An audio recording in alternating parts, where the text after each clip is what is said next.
I want to get right to our GMA cover story. John King, CNN's chief national correspondent, revealed yesterday that he has MS and is one of millions of Americans with a compromised immune system.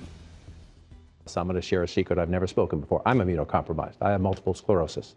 All right? So I'm grateful you're all vaccinated. And John joins us live right now. John, thank you for coming on this morning. Really appreciate it. That did not look planned. It's good to see you, George. It's been too long. It was not planned. It's been something that's been on the front of my mind, if you will, for a long time through the COVID crisis because of my personal experience. But we were talking about COVID vaccines and COVID misinformation in the wake of the death of General Powell, Secretary of State Powell, and the idea that it was said by some commentators on you-know-what network that somehow that was proof. Colin Powell's death was somehow proof that vaccines don't work. And one of our medical experts was talking about just how reckless that is and how dangerous that is, and why can't we have a shared sense of community to protect people like General Powell, who was immunocompromised because of other health conditions he had. And so it just came out. It was not planned, but it has been something that's been on the front of my mind for some time because a lot of what you hear is just reckless and dangerous. It's hard to imagine how this has even become a debate. Right. It's a great point. Look, we've known each other a long time, George, and so we could go back 30 years and think we thought back in those days our politics was as broken and as fractured as it could be. Those times seem pretty quaint right now, right? And so I get it. I've been doing this for 35 years. You've been around this for 30 plus 40 years. We understand some political moments are very divisive, and today is more polarizing than ever. But the strength of America, what makes America great, is those big moments. We learned to set that aside. And 730,000 of our friends and neighbors have died of COVID. By Thanksgiving, the population of Denver will have been wiped off the map by COVID. Why is that not big enough? To just set that aside and you come from a great faith tradition. I remember the lessons of my mother and the lessons of the nuns when I was a kid. Love thy neighbor. Do what you can to help other people. We're not in January or February. Though back then, questions about the vaccines were legitimate. We know now, tens of millions of people, they are safe, they are effective, they are driving down the COVID case numbers. If you want to have a debate about mandates, fine, but do it based on fact, not reckless, hurtful, dangerous misinformation. And the one thing MS has taught me is that so much of this is hidden. You do not know if the person in front of you at the coffee shop or behind you at the grocery store, a perfect stranger, needs help. Well, they might be immunocompromised. That's what I wanted to ask you about. And so put this on. You've had MS now for 13 years, been very private about it, and it seemed on air at least like you haven't missed a beat. I'm glad it looks that way. That can be a struggle sometimes. You're sitting next to today one of America's great cancer warriors who publicly has shared her story to inspire others. As she looks like she hasn't missed a beat. There are days when it's very frustrating. Today I'm having a problem with my hands. I have not been able to really have full sensation in my legs since late in the Clinton administration. It took several years after that for the MS diagnosis to come through. There are some days this knocks me on my you-know-what. There are other days it's just a little nagging. But I'm lucky.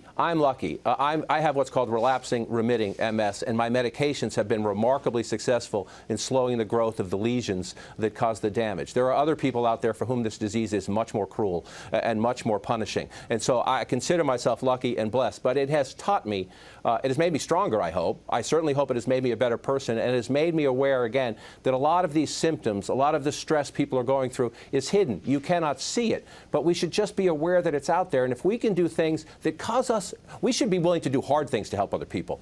Rolling up your sleeve and getting a safe vaccine is easy. Putting on a mask in a crowded place is easy.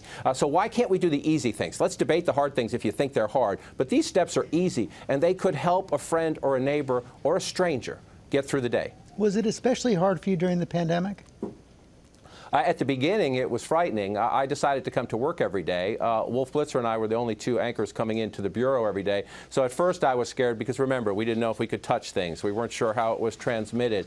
I was a little worried about myself, more worried about being the weak link, if you will, because my immune system is suppressed or compromised, and bringing it home. I have a 10-year-old son. There were no vaccines at the beginning.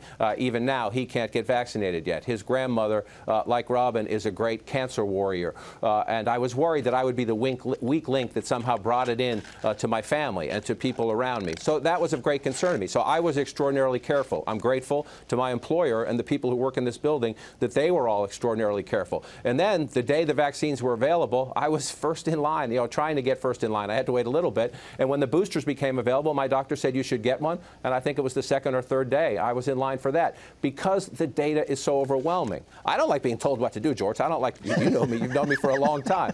I don't want my my employer telling me you have to get a vaccine. I don't want the government telling me I have to do things. But this is bigger than that. It should be bigger than that. At moments in American history when we're all challenged, when we're all at risk, we're supposed to come together and set the politics stuff aside and just, again, love thy neighbor, protect thy neighbor. These things are easy. John, you mentioned Robin Roberts. One of her favorite sayings is make your mess your message, and you seem determined to send out that message right now. I did not plan to say it, George, and I don't like talking about myself. You know me, I'm an old AP guy. I'm trained to stay. I'm not supposed to be part of the story. I'm supposed to cover stories. But I think if I made a mistake, it was that if my personal experience can help anybody or help people understand, again, that the person next to you, you may not know it, on the subway, on the bus, in the coffee shop, might need your help, and you can do a couple easy things to make them feel safer. If I can help with that, then so be it. John King, thanks very much for coming on this morning. Robin? Thank you, George. Thank you. I just want to say, John, bless you. I know it's not easy to share as you did. Vulnerability is a strength. It is not a weakness.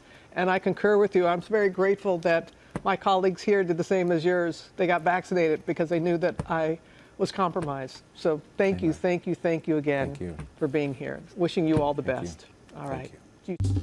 Well, hey there, GMA fans. Robin Roberts here. Thanks for checking out our YouTube channel. Lots of great stuff here. So go on, click the subscribe button right over here to get more of awesome videos and content from GMA every day, anytime. We thank you for watching, and we'll see you in the morning on GMA.